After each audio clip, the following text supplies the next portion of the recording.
There's this tiny bit of New Mexico that's not in it. Now, the fires we have burning, 4 more have been added since yesterday, and you can see where they are up here into Idaho and Montana, in Washington, Oregon, and Northern California, and that's where we have not had any rain.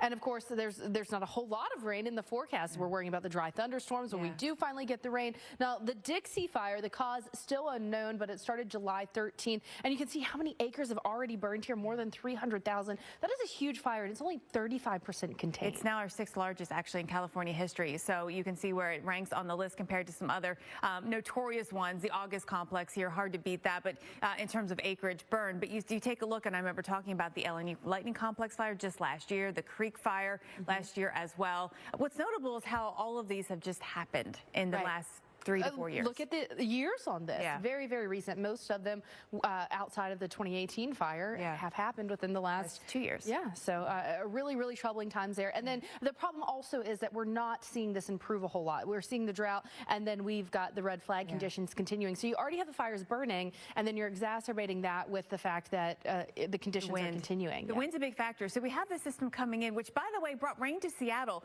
Your dry streak is over. It wasn't much, but you got something up there. But that system that has come in is now actually making it windier, and that's going to the reason why you have those red flag warnings. We're not going to get a ton of moisture out of this into the areas where the fires are burning right now. It's not the season to do that. Yeah, no, it's not, and we really could use it, but we're just not getting it. What we are getting, though, is smoke off these fires that's spreading across the entire country. You know, where was the hazy sunrise that we saw earlier this morning? That was actually in Wisconsin. Yeah. So we're seeing the impacts of this smoke across much of the country, the haziness, the air quality. The air quality alerts in Reno area actually dealing with that because of the Dixie fire. That smoke has now shifted into your area. Well, SpaceX rolling out. You'll have to show them that video. And then when they start, like, you'll know what's happening.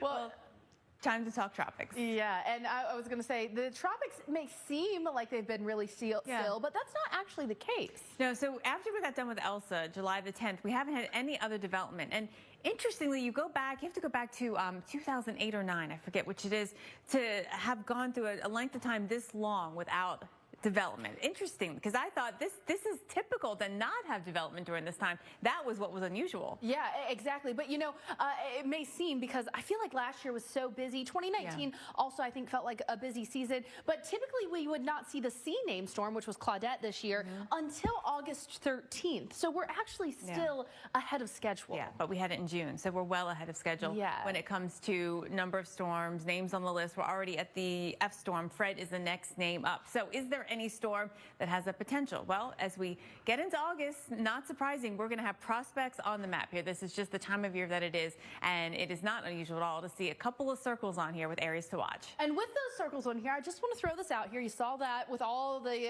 hurricane season we have left. If you're not already ready with your hurricane kit, go ahead and get it ready. You don't want to be waiting until the last minute.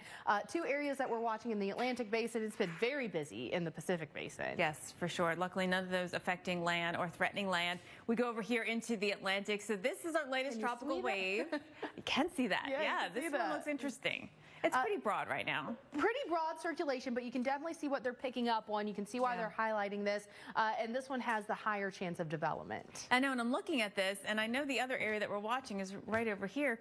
But that looks interesting too. That does. Right in there. Quite a bit of swirliness happening out there. So the satellite data is the best imagery